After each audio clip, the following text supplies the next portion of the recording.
एक बार एक किसान भगवान से ही नाराज हो गया। किसान बहुत मेहनती था।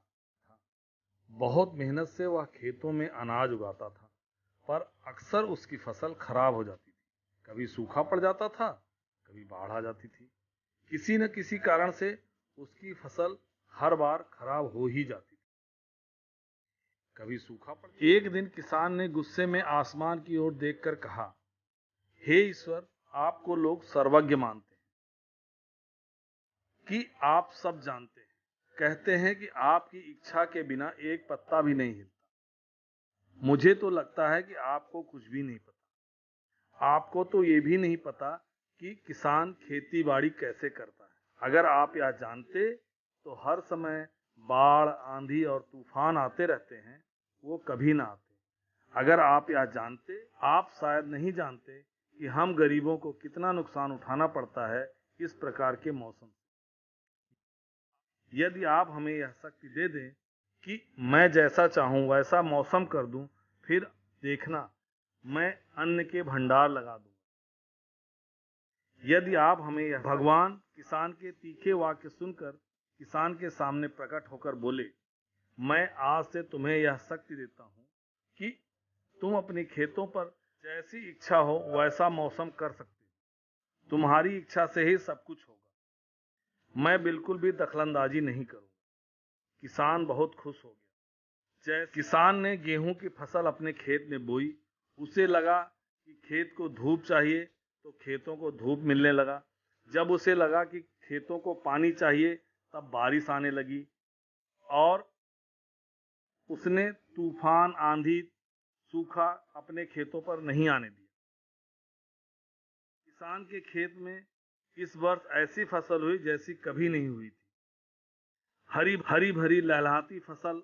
मन ही मन किसान बहुत खुश हो गया। वह सोचने लगा, अब सबूत के साथ दिखाऊंगा कि इसे कहते हैं शक्ति का सही इस्तेमाल। मेरी सफलता देखकर भगवान को भी अपने नियम जरूर बदलने पड़ेंगे। कुछ दिन गुजरे, फसल कटने को तैयार हो गई। किसान बहुत ही उत्सुकता के साथ अपनी फसल काटने गया, पर जैसे ही उसकी नजर गेहूं की बालियों पर पड़ा, उसने अपना सिर पीट लिया और रोने लगा, क्योंकि गेहूं की एक भी बाली के अंदर गेहूं का दाना नहीं था। सारी बालियां अंदर से खाली थी। किसान बहुत दुखी हुआ। उसने भगवान को रोते हुए फिर पुकारा, हे प्रभु, तुमने मेरे साथ यह क्या किया? तुमने मुझे कौन सी सजा दी? भगवान फिर प्रकट हुए और बोले, पुत्र, ये तो होना ही था। तुमने पौधों को संघर्ष करने का मौका ही नहीं दिया। ना तो तुमने उन्हें आंधियों से जूझने दिया, ना तेज बारिश को सहने दिया और ना ही धूप में तपने दिया। एक भी चुनौती का सामना तुमने फसल को नहीं करने दिया। इसलिए सारे पौधे अंदर से खोखले रह गए। जब आंधी, तूफान, तेज बारिश और धूप पड़ती है, तब ये पौधे अपने अस्तित्व को बचाने के लिए संघर्ष करते हैं और इसी संघर्ष से एक बल पैदा होता है जिसमें शक्ति होती है, और यही शक्ति गेहूं के दानों की तरह इकट्ठा होती है, जो तुमने कठिन परिस्थितियों से उन्हें गुजरने नहीं दिया जहां उनके अस्तित्व का जन्म होता। इसलिए सारी बालियां खाली रह गईं। इसमें एक भी गेहूं का दाना इसीलिए नहीं है क्योंकि तुमने अपने पौधों को संघर्ष करने ही नहीं दिया। याद रखिए, स्वर्ण में स्वर्णिम आभा तभी आती है जब वह आग में तपने, गलने और हथौड़े से पीटने के संघर्ष से गुजरता है। कोयले का टुकड़ा हीरा तभी बनता जब वह उच्च ताप की मुश्किल परिस्थितियों से गुजरता है। इसी तरह यदि हमारी जिंदगी में कोई संघर्ष ही ना हो, चुनौती ही ना हो, तो हम भी गेहूं की बालियों की तरह खोखले रह जाएंगे। हमारा कोई अस्तित्व नहीं होगा। विपरीत परिस्थितियां, चुनौतियां, समस्याएं हमें और अधिक निखारती हैं। यदि जीवन में कठिन परिस्थितियां और चुनौतियां आएं, तो घबराना मत, बल्कि उनका सामना करना। विश्वास करना कि आप और अधिक निखर जाओगे और अधिक मजबूत बन जाओगे।